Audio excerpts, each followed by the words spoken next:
Hello, and welcome to the sixth episode of the Parable Cast, your weekly dose of discussion and random stuff. This week I'm joined by Greg. Yeah. And I'm also joined by Matt. Hello. And we're going to go straight into the first discussion topic, which is, what have you been playing this week, Matt? I have been playing Toho this week, mostly. God. Yeah, saw that one coming a mile off. So why have you been playing Toho? Well, I downloaded the fighting Toho game, I forgot what it's called. Mm. And I've been playing that quite a lot, and then that sort of reminded me to go back and play some of the more canon Tohos. The more canon Tohos. Well, I was going to call them Dojin Softs, but, which they are. So which Toho game are you playing? There's more than one? There's like a bazillion. There's like 14 official ones, and then there's fighting games and spin-offs and RPGs. There's a Paper Mario Toho game. Yeah, there's at least 2,000 million Toho games. But yeah, I've been playing Embodiment of the Scarlet Devil, which is fairly entry level, but it's actually one of my favourite Toho games. Mine as well.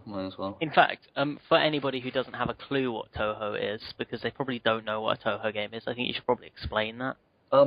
Well, very vaguely, it's essentially the Toho project is like a huge fan base that's more obsessive than any fan base you would have ever encountered in anything ever. And there are a series of canon games which are fairly similar to, I don't know... they're hell shooters. So what was that? They're bullet hell shooters. Okay, they're bullet hell shooters apparently, so I'm told. And the fan base is rather obsessive and goes on and creates a hell of a lot of, spin-offs and other things for them, such as manga. There's been a few anime made of it just by the fans, and other games of different genres. See, to be honest, Greg, I think you'd quite enjoy Toho games, like just for the gameplay themselves. Cause yeah, I know. Like the show-up gameplay's fine, but yeah. Fan base, etc. Fuck that. But fan base is relatively decent. Yeah, I know. It's still that endemic of an entire shmup genre of just like having cute Japanese things placed on top of fucking guns and shit, and it's not really cool with me. I don't like it. I just don't like the entire look of it, if I'm perfectly honest, which I know is incredibly shallow, but I'm not even. I'm not even mad. Too manly for that shit. Yeah. Yeah, exactly. I need to have fucking naked and bustling men on my covers. No, but being fair, I play quite a few shmups, and to be honest, some of the Toho games are like some of the most difficult to master out of the shmups, but they are weebo shit. Yep. So, have you been playing anything else, Matt, or have you just been bumming Toho all week? The usual, a bit of Just Cause here and there, but mainly Toho. Oh, actually, I played a lot of Harvest Moon: A Wonderful Life on the GameCube. Ah! Get behind. Now that is a fantastic game, one of the best games ever blessed this earth. But aren't you always playing either Harvest Moon or Animal Crossing? Yes. But much non-stop. Yeah, pretty much. Do you have them both playing at the same time sometimes? That's why I've got two monitors. Oh. For that exact reason. The worst part is he answers straight away, so you had that answer already lined up. Oh god, yeah, but no. So yeah, I've been playing my the fairly typical games that I play, which is casual shit and weeaboo shit. Oh yeah. Oh man. So Matt's been being Matt. What have you been playing, Greg? What have I been playing? I can't actually remember right now. Rock Band Blitz. We got that review code on Tuesday, and also some interference. Oh my god. What is that noise even? But yeah. Somebody's getting phone calls. Awkward moment. Oh yeah. It's not me. I have no friends. Don't fuck it out. So we'll try and edit that sound out. Yeah, I heard Rock Band Blitz. Boo! Yeah. Rock Band Blitz is really hype, actually. I got the review code on Tuesday. I think that's the day before it came out. Came out today, I believe. Either way, I've been playing it pretty much. You got it, I think. Yeah. Either way, I've been playing it pretty much non-stop ever since you gave me that code. And it's really fucking fun. It's just a lot of fun. You think that taking away the instruments from Rock Band would completely destroy the experience, but they kind of molded it around that idea just by, ripping away all that kind of stuff and made it sort of more about tactical scores instead of just if you hit all the notes you do well. All right. And maybe sometimes use star power. Like That's quite interesting. There's like a ton of tactics involved, which is surprising, and it's really enjoyable. And I mean, you get a bunch of good songs. And I mean, I actually like moves like Jagger now simply because of Rock Band Blitz. Oh So, god. Oh god. I was even playing like a Pink song, and I was sort of like bopping along, and I was just like, holy You're like, yeah, downloading this. So you have a problem with Weebu Shik, it's got little gills in it, but Pink you is listen to perfectly Pink. manly. Shut up. But You shut your whore mouth. But no, yeah, basically, it's a lot of fun. And obviously, I went to I-46, as we'll be discussing more later. Well, I played Persona Arena there, which is really, really good. Oh, we played a ton of stuff at I-46, so myself and Greg will probably have a fairly lacking list of what we played, because we're going to talk about it later. But we did play quite a lot, which is... Yeah, exactly. But as I said, just to quickly cover that, we'll obviously be talking about it later, but Persona 4 Arena, Tekken Tag 2 Tournament, and what was the other one? Borderlands 2. So if Borderlands 2, yeah. Yeah, we'll be talking about that soon anyway. But yeah, that's my week. So, yourself then? I'm sure I played something other than Counter-Strike Global Offensive, but I have been mainly playing CSGO this last week. It came out like a week ago, pretty much, to the day, on 360 and PS3, and I believe the same on PC. And I got it on launch day, and I've just been sweating it to hell when I've been at home, because CSGO is so good, man. I don't even care about the PC elitists. It's absolutely great on console. You get so much shit for that, by the way. I can tell you now. I know, I'm going to get loads of shit for it, but the fact of the matter is, I don't give a fuck. It's great fun. I'm managing to hold my tongue well enough. Yeah, but have you played it on console, like Global Offensive? No, I haven't, but It plays well. FPS on consoles doesn't work as well as it does on PC. That's arguable. But it plays well enough. Like, it plays perfectly fine. And I suppose that's fair enough then. to be fair, we haven't really, on console for a long time, we haven't had a really bare bones competitive FPS experience. Yeah, that's fair enough. CSGO is something that's delivering that. I'm quite happy about that. Yeah. Well, I do find it kind of funny, like, I've been playing a wee bit as well, actually, and every time you're in a match, you always hear some little kid going, "What the hell am I doing?" It's quite This isn't funny. my card, how do you aim down sight? No, really, I've actually heard that before. How do I aim down sight? So have I. Oh, wow. I've also heard, how do you drop shot?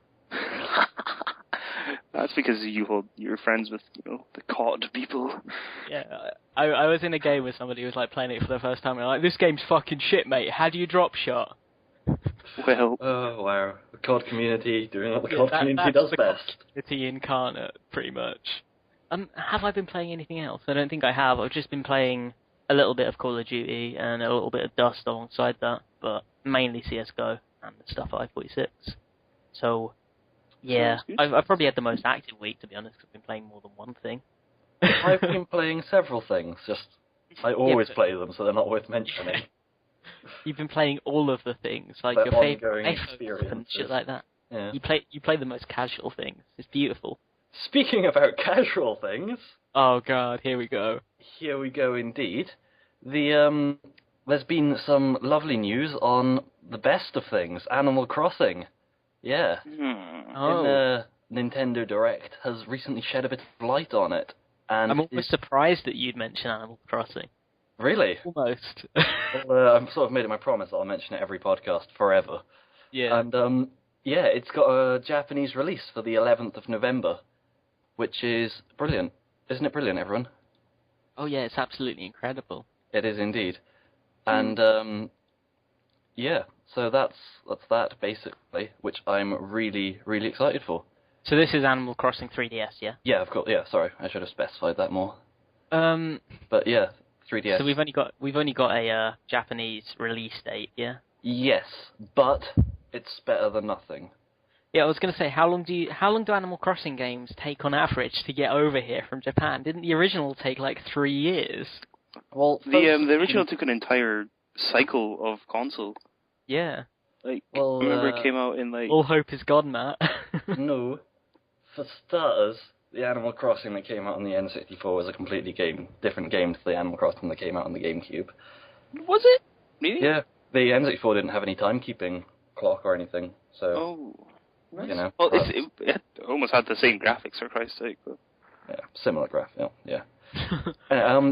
Well, folks have been saying on the internet that it's Oh. going to be having a Western release date of spring 2013. So I'm assuming that they've derived that from the common lag period between the two. Yeah, those are obviously rumours, nothing set in place, but that would... Yeah, no, but like Nintendo not releasing an Animal Crossing game in the West would be kind of silly because it essentially shifts money. Yeah. Like that I am series looking sells a forward to that, lot. though. The Animal Crossing games are great fun. They're possibly one of the most relaxing ways to waste about 500 hours of your life. Yeah, I personally handheld don't see the consoles. appeal. Yeah, but Gregor, you don't get to shoot anything. No, but that's the thing. Well, the Like, men not muscly and oiled up enough for you. I like Animal Cross. Not Animal Cross. No, I don't like Animal Crossing. Come on, Greg, get with it. But no, like I like Harvest Moon because there's like it feels like there's a slight aim. Yeah, I can understand that actually. Whereas just like Animal Crossing, I'm just like getting stung by bees and shit. It's not fun. Yeah, I do see where you're coming from with that. Like while I do still really enjoy the game, I often when I felt I was playing, I couldn't play for extended periods because I was like, well, I've done everything I need to for today. What am I meant to do next?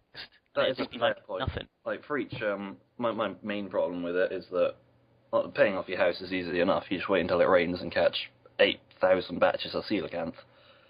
But the thing that drives me on is always trying to complete the museum. But obviously that's very much to do with the when you play it season-wise. Yeah. So it's like you only need to pop on for 10 minutes every now and then you've got it. So that's one thing I found. You know, I'll play it happily for 2 months or something, and then the rest of the 2 months for that season, unless there's something particularly rare that I've yet to come across, I just won't bother playing for. You know, I'll just pop on now and again, but it feels a bit more like a chore. But yeah. To be honest, I don't know whether I'm going to like Animal Crossing or not, because I really didn't like the Wii version, and this Animal Crossing seems to be going in the same direction, but... the city? Yeah. But wasn't it like, let's go to the city or something? Let's go to the city was the Wii version, yeah. Oh, that's possibly the best game title ever. Greatest name ever, yeah. Pretty much. Anyway, second bit of news, we have The World Ends With You iOS port and Phoenix Wright HD iOS to be World Ends With You is out now, if I believe. Yeah, it came out Monday, I think. And Phoenix Wright is soon. Yeah, essentially. This year, isn't it? Yeah. I don't know when this year. I just know. I don't think it's actually got a date, but either way, it's soon. I like that. I think The World Ends With You will be great for iOS. I've heard it plays really well. I've heard it isn't like a watered down version of the DS version. It is a complete port, and in fact, it's better than the DS version because it's in HD. Yeah, that's kind of funny, really. It's quite interesting to see because I think, as we've actually argued ourselves in previous podcasts, the iOS and Android and things like that have kind of been relegated to these really, really watered down poor titles, and then literally a few weeks later they're like, oh yeah, The World Ends With You, have some Phoenix Wright, here you go. These really high quality handheld titles are coming over better than their original counterpart. Well, the thing with Phoenix Wright is that, The World Ends With You, yeah, okay, that's really high end quality. Whereas Phoenix Wright is essentially, it's a bunch of static images with occasional GIF, Yeah, Phoenix Wright is kind of... I think it's a well-written story, but the games are nothing to shout about. But I just think that because they're such well-written stories, the fan base has kind of erupted for them. Oh yeah, but the fact that, it's not got much, I don't know, content, would you say content? It's not got much depth to it, much graphic to it and such. It doesn't really lessen the effect that it's a good title coming to the iOS. Yeah, no, but Phoenix Wright was originally out on the GBA as well. Yeah. So that's slightly less. That's what I'm saying. Like, just comparatively, The World Ends With You, especially, is like a really big thing. Oh yeah. But I just mean it's a full profile game, regardless of the. One thing we have to bear in mind is the fact that the Phoenix Wright thing is being released as a HD collection, not as individual titles. So you're getting all 3 games in one collection. Not bad. Which is pretty cool. And this is just for iOS at the moment. Yeah. The World Ends With You is £13 on iOS. That's quite a good price, really. I remember buying that for £35 day one. Exactly. I'm very tempted to pick it up and see how it is, to be honest. And if I do, I will probably end up reviewing it. But I'm interested to see how it translates across to something that's entirely handheld from something that mixes 2 screens, handheld and buttons. I imagine it'd be better than something like, I don't know, an iPad maybe? Yeah, I agree with that entirely. If you own an iPad, then you're probably a dick, so... People get gifted them. Yeah, Yeah, dicks. gifted by dicks. Sorry to anyone. Everybody I know who has an iPad has received it as a present and begrudgingly uses it. Yeah, sorry to anyone out there who has an iPad, but you probably are a dick. Yeah, I'm not even sorry. Greg's just a horrible person. Yep. But yeah, I suppose we can always hope that this paves the way for more full, big DS, 3DS titles coming over to iOS and possibly Android, to be honest. Hopefully, Because it would be really nice to see. This is the thing, if we're hitting this kind of graphical fidelity in, like, iOS games, and the fact that, stuff like the PS Vita, which is pushing the envelope in graphics, is absolutely falling on its arse, then where the hell is handheld gaming going? Exactly. It's interesting. It has Something nowhere really to go anymore. Like, it's Yeah. hiding in its little graphical hole, and it's being prodded out by iOS saying, look, we're doing fucking better than you did last time. Some nice imagery there. Oh, that's an absolutely lovely image. One thing I do find quite interesting, actually, that I just want to touch upon before we move on, is the fact that with these titles coming out, if we think about that and we combine that with the announcement of Ouya, we have some possible very, very interesting things on the horizon for handheld gaming. Oh yeah, definitely. It's something I hadn't actually considered before now. So, moving on, over the past week, I believe it was about exactly a week ago, Resident Evil decided to show off a trailer of their new online service called ResidentEvil.net, surprisingly enough. Basically, it's a website and a smartphone app, and it links with your Twitter and your Facebook, and it's basically what we've seen before in titles like Battlefield and Call of Duty, with Battlefield, what's it even called? Battlelog and COD Elite. Like, it's kind of that social media integration that keeps you updated on your friends' progress and stats everywhere and shit like that, and online tournaments and stuff. Which is For something that I Resident hate. For Resident Evil, yeah. Resident Evil. Yeah. Why? Oh, Exactly. Resident Evil. You know what? I'm going to have a little rant here because I'm mad as hell. What happened to when fucking games used to be about sitting in your room masturbating with one hand and playing it with the other hand, I don't need all this social You can integration. still do that, you just need to show it to your friends and finish and see how fast you went.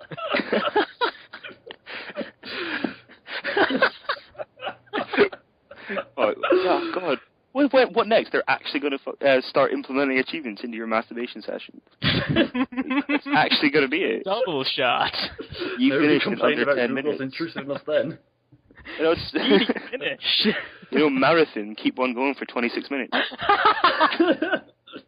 20G. That's a 50G, dear. Like, come on. Are you sure? Maybe gold trophy, Yeah, I don't. On the masturbation cast is But yeah, I agree entirely with Greg. I can't see why they'd come out with this for Resident Evil. I mean, I can kind of understand it for titles that are primarily online, like Call of Duty or Battlefield, because it's a way to further integrate their people and get more hits, essentially, when they're not on their console. But Resident Evil? Yeah, I don't disagree with, like... You have is Mercenaries, and that's not even online, that's just fucking leaderboards. Hold on, Resident Evil has online. I don't think it does for 6.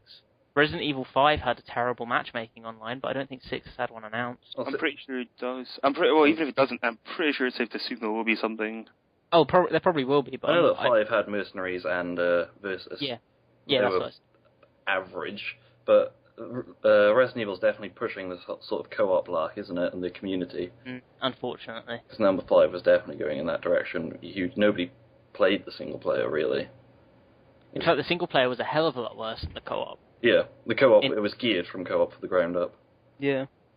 But, yeah. It felt very bad, really, because you get like, these first 4 Resident Evil titles, and obviously all the, like, the side titles and stuff, and they were great, amazing single-player titles. And you get Resident Evil 5, and you play it single-player, and you can't get further than halfway through, because it's dreadful. Yeah, and it is... Yeah, and it's not, the single-player is pointless to play. It's a bad game. It's not because it's a bad game, either. It's just because they've geared it so much towards co-op that the single-player just felt so boring, because you were playing a co-op game with one guy not even there. Yeah. I'd go ahead and say Resident Evil 5 was a terrible game in every respect. Really? Yeah, I did enjoy it. I got it on launch day, and but then name something that isn't fun in co-op. Like, again, back to masturbation. Dungeon Twister. That's what I say. Back to the masturbation thing we were talking about, co-op, etc. But no, like I know any game you can make really fucking dumb or stupid by having another person at your side. Resident Evil, yeah, okay. It just another person does add to the experience, but then when does it not add to the experience? Yeah, that's I'll a very give it reasonable that fair.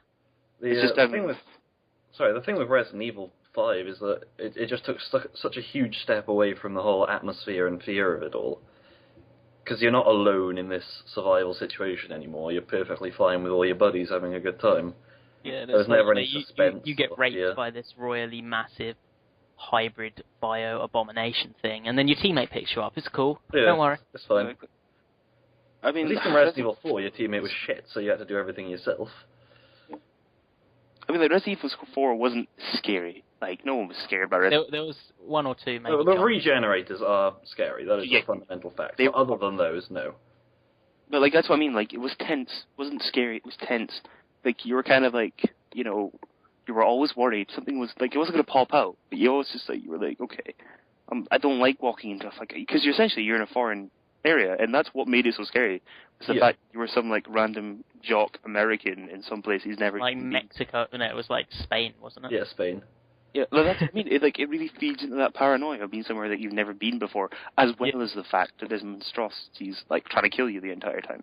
Yeah. So it works, like, at a dual layer, and that makes it work, whereas Resident Evil 5 is just went, let's all be racist and, you know, be dicks.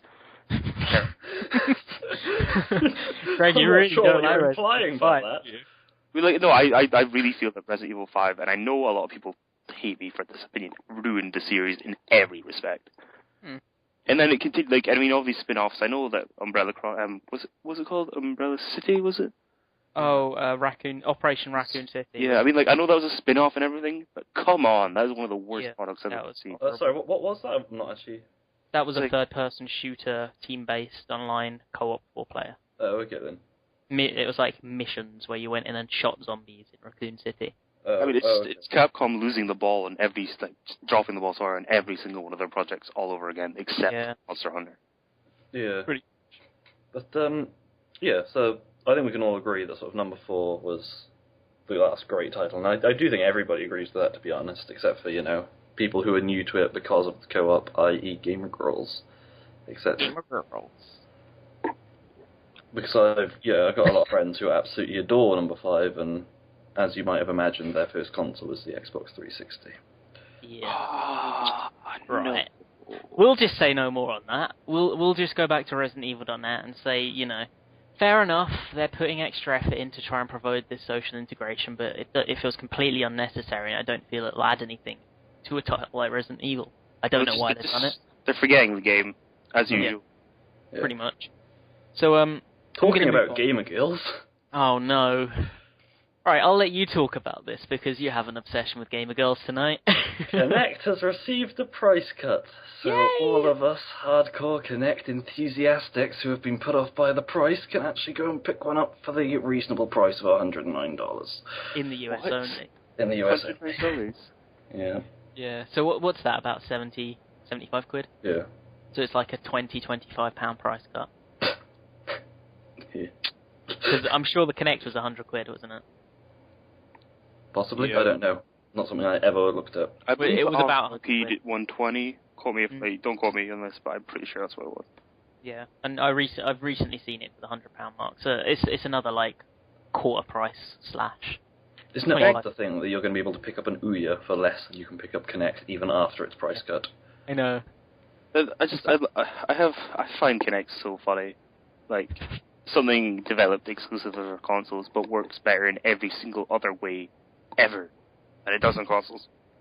Pretty much. I've never actually played on a Kinect. I'm going to put that out there. Hey, Rocketeer, etc. It's a horrible thing. I just don't get it. I will never understand why people want Kinect. There's no feedback. You're essentially slashing to the wind. It's like when you used to play with sticks as a kid. Oh, it was all well and good slashing in the air, but it was much better hitting your friend. Oh, man. You get that yelp, and then you get them going, oh, fuck you, I'm telling my ma. Like, you know what I mean? So basically what you're saying is Kinect is greater all when you can fuck stuff up. Yeah, exactly. No, like, but you need something actually following rules.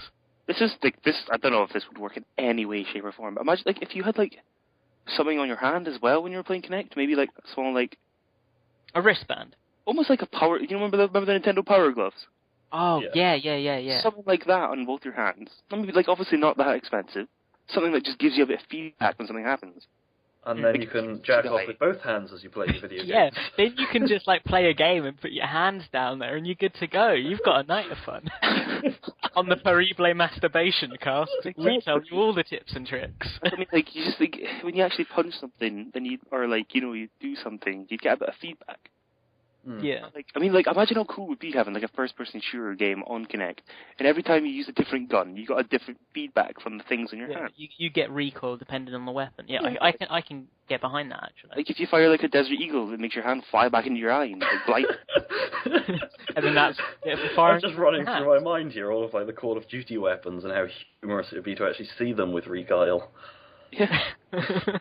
You see some kid trying to shoot an ACR and his arm's gone. It doesn't, like, for ages, it's a global thing, it's true, and it doesn't matter for ages or gender. So you get a 50 caliber rifle, it just rips your arm out of its socket. I think we should fund this. You're not 360 no-scoping anymore, buddy. That's innovation, that. Sorry, isn't that essentially just deporting for military use? Isn't that the way that works? Like, yeah, Maybe. Innovation.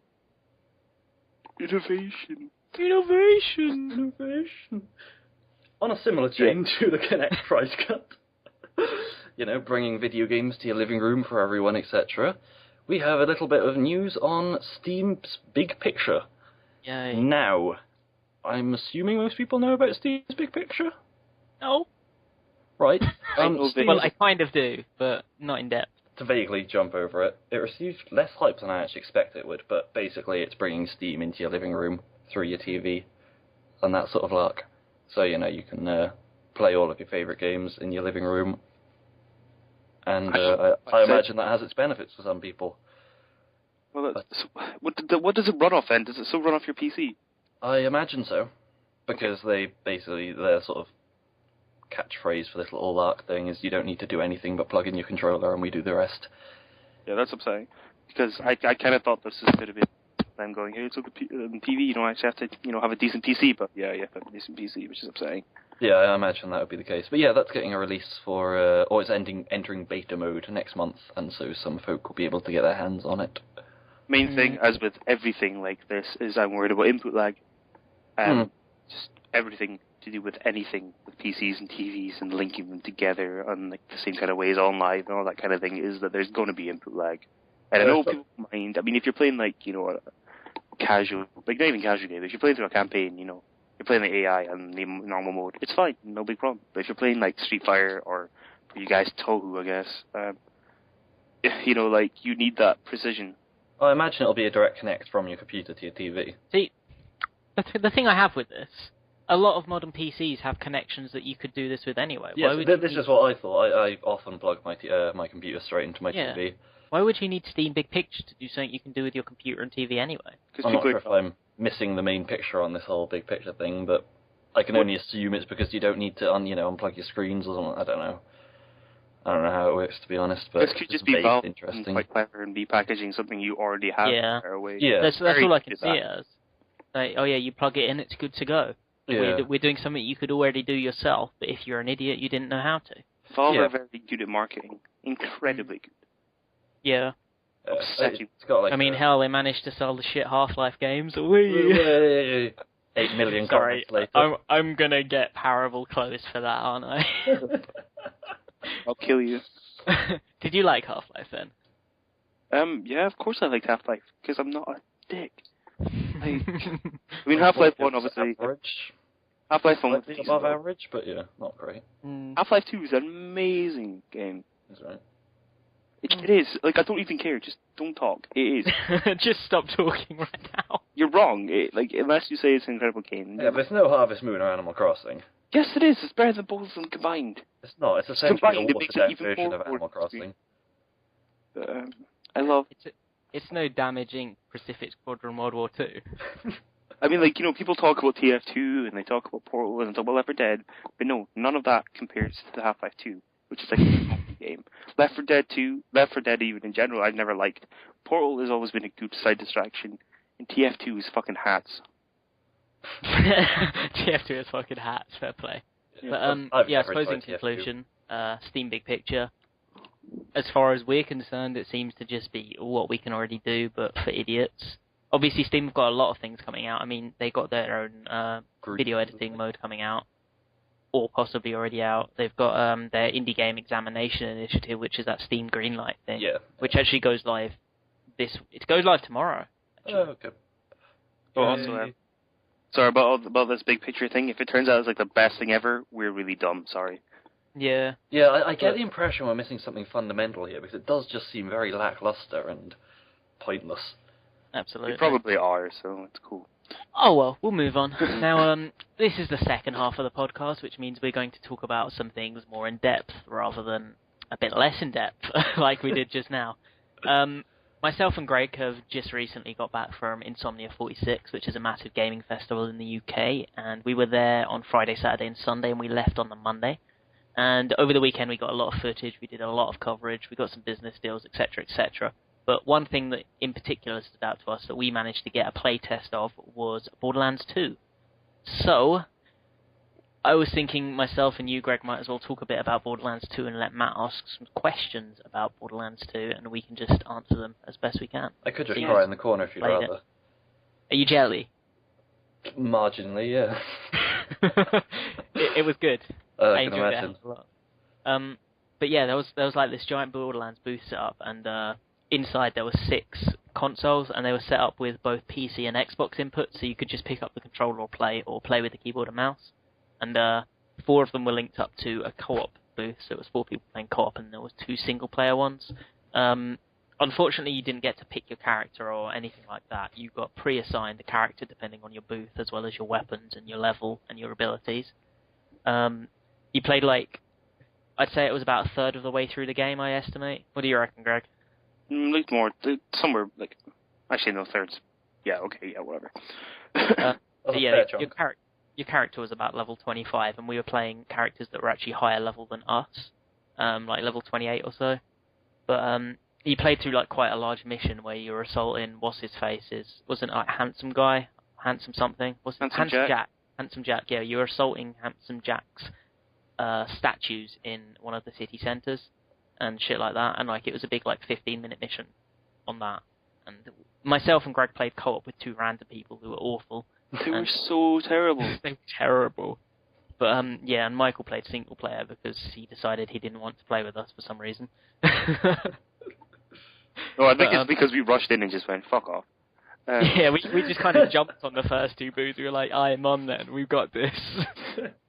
Yeah, that's what the thing. Me and you were sitting, like, we were covering each other, reviving each other, and then as one of the other players sat behind me as I was crying used your dead body as cover. Yeah, it was just like, I remember watching that from like across the road. Like I was playing as a siren, and I was just kind of like picking people up with the older phase capture thing you get as a new ability. And I see Greg laying on the floor. I'm like, I'll go and revive him when I've picked off these enemies. And I'm like, oh no, don't worry, his teammate's behind him. They crouch down and start shooting. I'm like, what? Brilliant tactics. Unfortunately for us, if you manage to complete the mission in the 15 minutes, you won a free brand new copy of the limited edition of The Darkness 2. And we got halfway through the last objective, basically 2v the AI. It was a bit disappointing because we probably would have won it with one more decent person. Yeah. So we got some T-shirts though. Yeah, we got 3 Borderlands 2 T-shirts, and they're really quite nice. Surprisingly so. They're not the kind of things you'd be embarrassed to go out with, actually. Really? Oh, yeah, 'cause Borderlands 2 isn't exactly an embarrassing game to like. No, it's very, very mainstream. It's everyone's fucking hype as hell for it. Yeah. Few things about Borderlands. The character I was playing, the guy with the guns. The Gunzerker. Yeah, he was fun, but like his ability just seemed a bit moot. It was just like, look, you're taking out a machine gun and a shotgun, and you run forward. No strategy, a bit boring, a bit like the other guy from... His ability is basically just you dual wield any guns, isn't it? Yeah, it's just not fun. Like, I played Siren in one, which was really awesome. Because you can do a lot of stuff with that. You can like heal you can just do damage over time and all those interesting things. Whereas all the other classes just don't seem that great. Also, the fact that... Sorry, go on. No, I was just saying that the fact that I was thrust into like a level 25 with a character that I've never played before in a game that is essentially just about being like personal expression. Yeah, it did really take away from the experience. Obviously, we could get an idea of the mechanics and stuff, but yeah, it's essentially more Borderlands. Yeah, and it plays it plays pretty much exactly the same as Borderlands. It felt a little bit more. It felt a tiny bit less floaty, to be honest. Yeah, it was definitely like way too. It was good yeah, because one just felt like you were on the moon. Yeah. The cast is something that I've looked at it, online and such. So I'm sure most people have, and the cast just doesn't seem that interesting to me. No, not like the first cast. I loved all of them. Absolutely loved all of them, and then this cast, none of them interest me in the least. See, the one that actually interests me is the one that's DLC, which is the Necromancer. Yeah, that would probably be the most interesting one from my point of view as well. Isn't that supposed to be casual mode though? Like. No, it depends on which skill tree you go down. There's loads of different skill trees. One of them makes the game harder, one of them makes it easier, and then the other ones are just like miscellaneous ones that do different things. I just remember the absolute PR blunder when someone called it the girlfriend mode, I believe it was. Yeah. Which was absolutely brilliant because it was just hilarious how ridiculously idiotic that statement was, considering your audience. Like Borderlands is probably one of those games that's probably got an incredibly high female audience because females are getting into games. It's an easy to get into game, but it's also not so easy that it's patronizing. Yes. I think people getting into games. And on top of that, it's a very easy drop-in, drop-out co-op game that you don't need to invest a particular amount of time in to get far in. Exactly, it's one of those games that's really easy to introduce someone to. Like even my girlfriend liked Borderlands 1, and she spent the entirety of Batman Arkham's Asylum staring at the roof.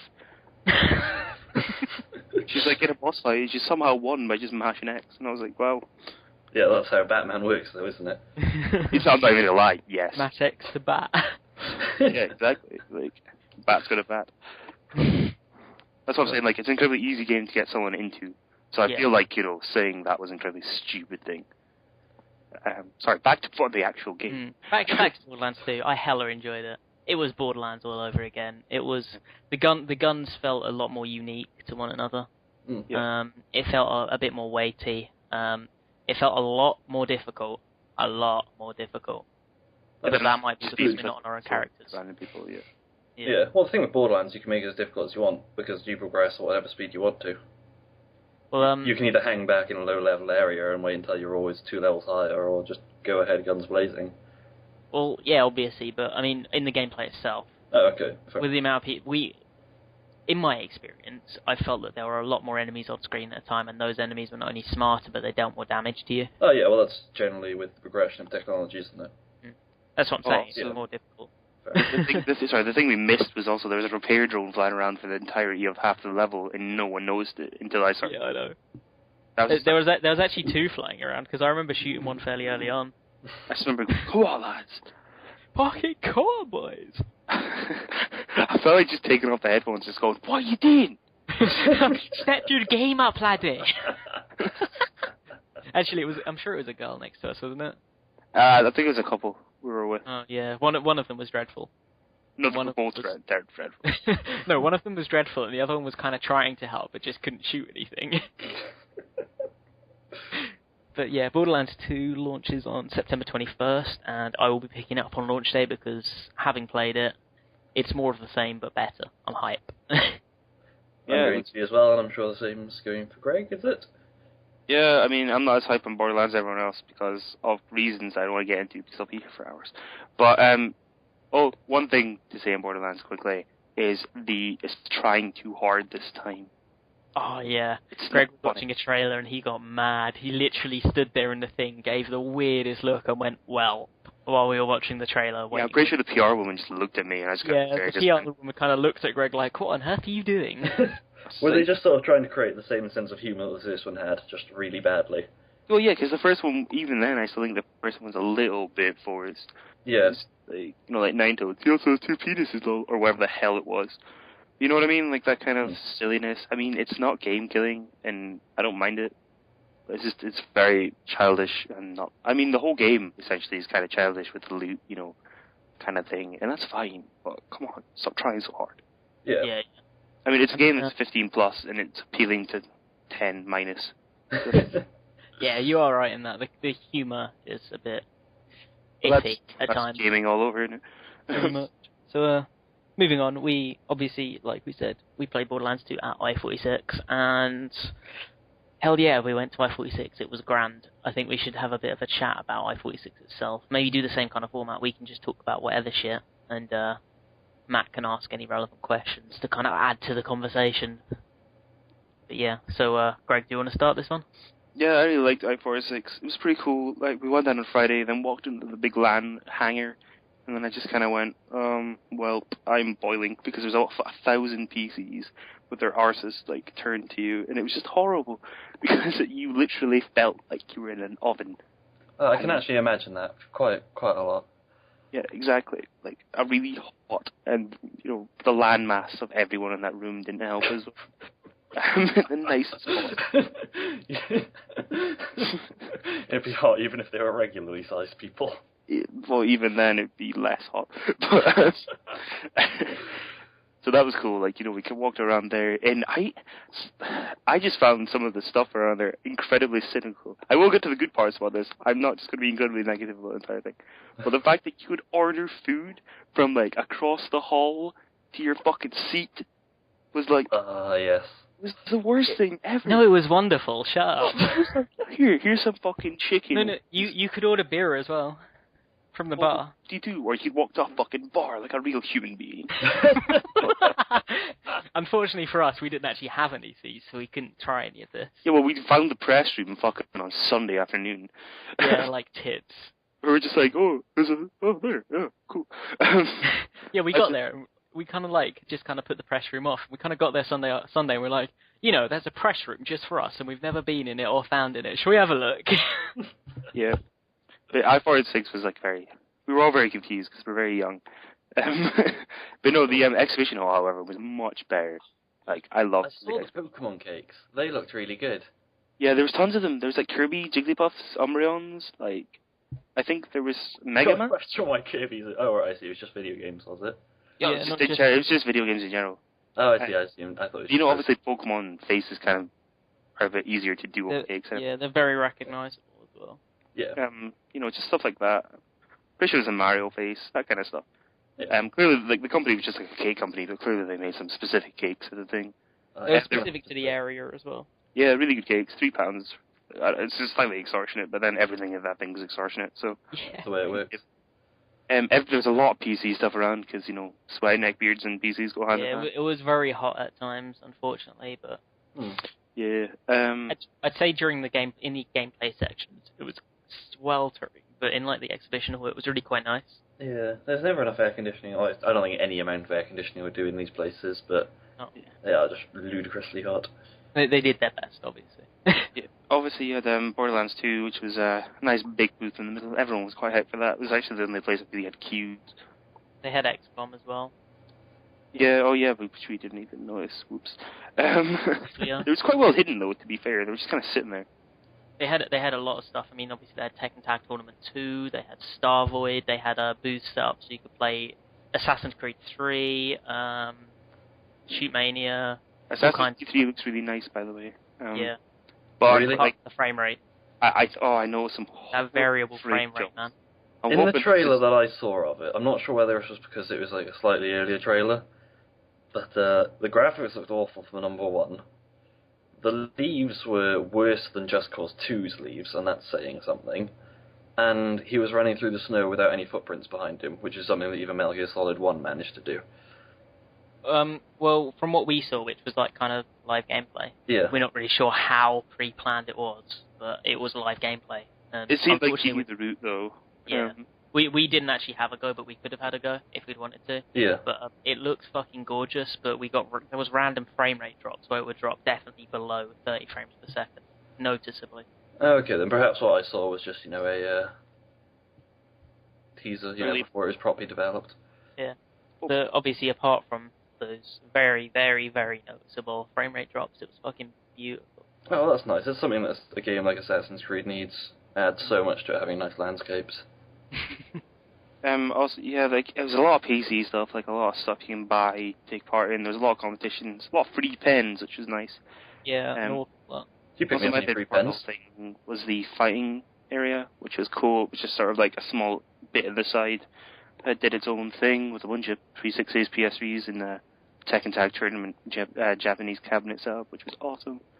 Yeah, they had a few Street Fighter booths set up as well, didn't they? Yeah. Arcades. Oh, You Super played some Persona 4, didn't you, Greg?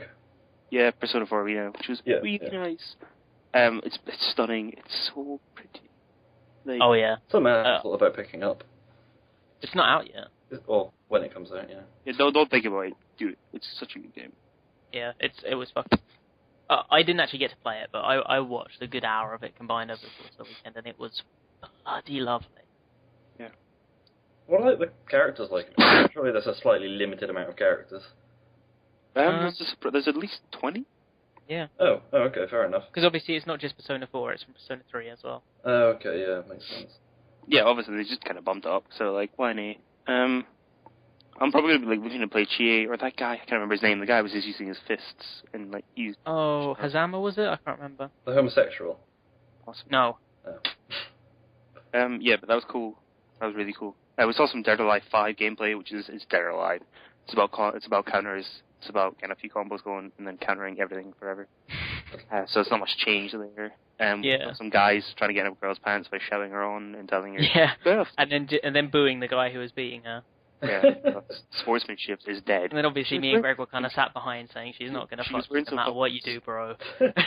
She was wearing fucking like steampunk goggles, and I was just like, "What are we?" Oh, the worst kind of person. Yeah, I bet she goes on Kickstarter. Like, but yeah, enough of that. Not to be mean to anybody else who went to I-46, obviously. Well, fuck you. But no, it was cool. I played my tournament matches. I won 2, lost 2, which was hype. I lost to Taha, who's like pretty much better than me in every possible way. So that was fun. He was seeded second and he came third, didn't he? I think he came third, yeah. Basically, he did well. He's a very good player. Didn't even break a sweat, which was funny. I nearly beat the Ryu that I played, Fuzzy, I believe it was. He was a good player. Though he kind of felt like he didn't even felt like he didn't even have to try to start with. But then I started beating him, and then he manned up a bit. It's quite funny. Yeah, it was good fun. I like tournaments, and I'll be the best next time. Yeah, I-46 was great. There was a hell of a lot of stuff going on. Greg nearly won the kick booth. Oh, that was so, yeah, there was a Bulletstorm competition, which is, don't know if you know much about Bulletstorm, but they've got things called Echoes, which is essentially you're playing a bit of the campaign in, like, a condensed form, and you have to get a decent score. I was the first one of the day at 1 p.m. to get the score was needed to even get your name down, which was 4,400. Fortunately, didn't win, but fuck it. I felt cool. Yeah. Felt like a big man for a day. Yeah, there was a hell of a lot of people there. It was a really nice atmosphere. Had a lot of fun. We got a lot done. I-46 is great. It's probably the best LAN event I've been to. Yeah. Sorry, back to the cake booth. I did find it funny, like, these two girls who clearly did not give a flying shit about it. Yeah, just trying desperately to pretend to care. Doing that well, and I'm just like, do you even know what I'm doing? You don't know D&D. They were clearly like, I gave them a business card, and they were just like, you know, like, I was like, hey, we're from Parable. And they were just like, what? They were like, cool. Yeah, they were clearly just, they were pretty up the place. I didn't mind too much, if I'm perfectly honest, but... Yeah, I would have preferred them to do sweaty, overweight people, to be honest.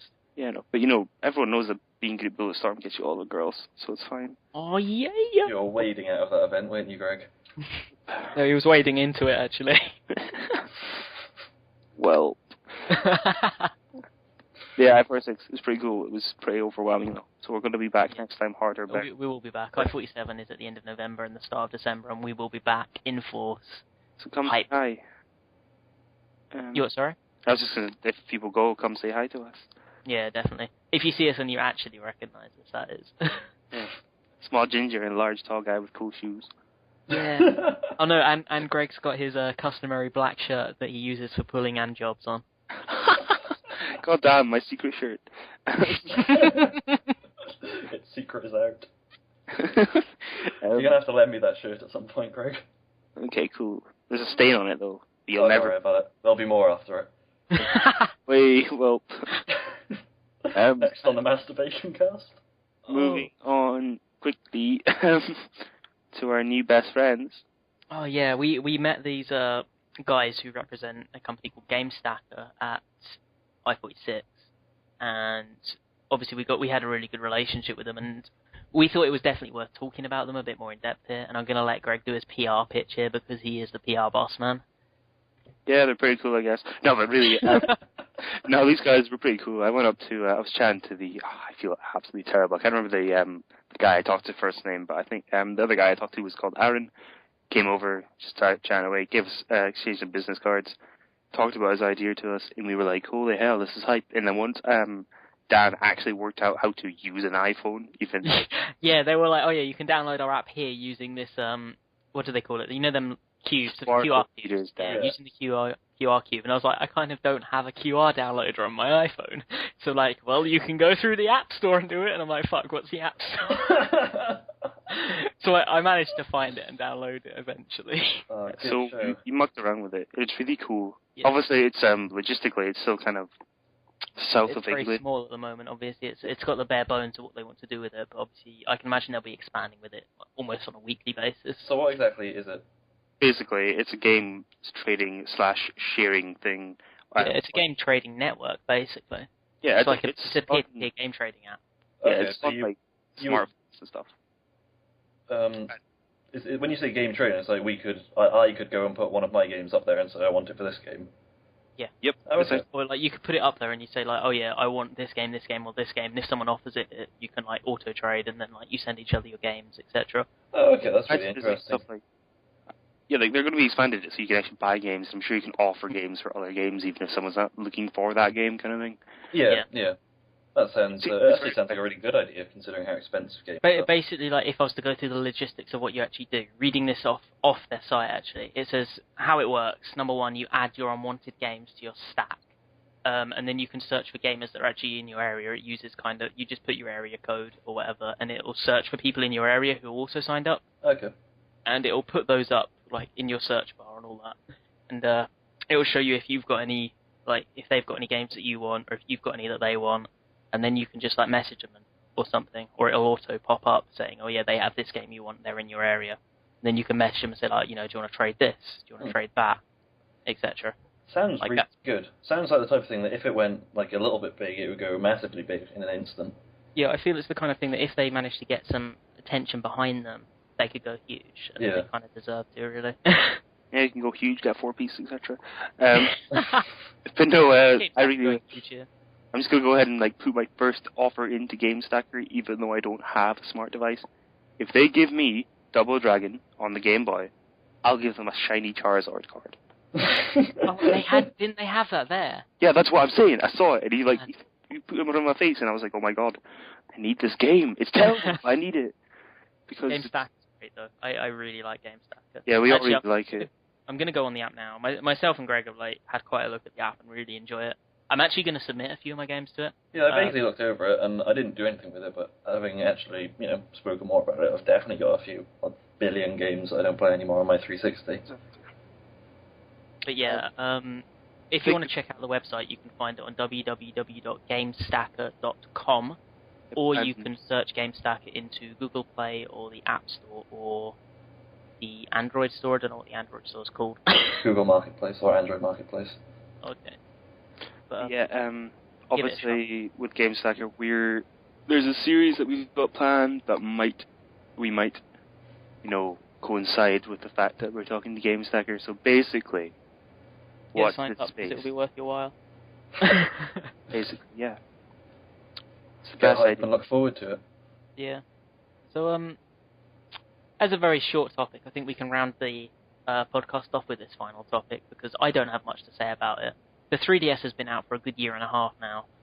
I feel that now that it's been out for about a year and a half, this is a good time to kind of get an idea of how we feel the console has progressed and what kind of good titles it's got, what it's got on the horizon, etc., etc. So how do you think the 3DS has done in the year and a half it's been out? Matt, go! It's done well. It is shit. Oh, I will fight you. That's the parable cast. No. No, Do you think otherwise, Greg? well, I think the 3DS is a really good little thing, and I think that it's actually gotten quite fast in comparison to what everyone thought it was going to do. Everyone claimed it was dead after the first month, but everyone did that with the DS. I mean, I know everyone who's into games now was about 4 years old when DS came out. So, like, the DS came out, and if you can name me a game that came out in 2005 beyond Advance Wars DS and Castlevania DS, or that wasn't, a remake, that was a great game, then I'd be amazed, because there was no other good games out that first year. Like, did you see the launch titles for the DS? They weren't right. Yeah, they were dreadful. I can remember Project Rob wasn't there, and yeah, Project Rob, which was an interesting thing, that lasted a minute or whatever the fuck it was.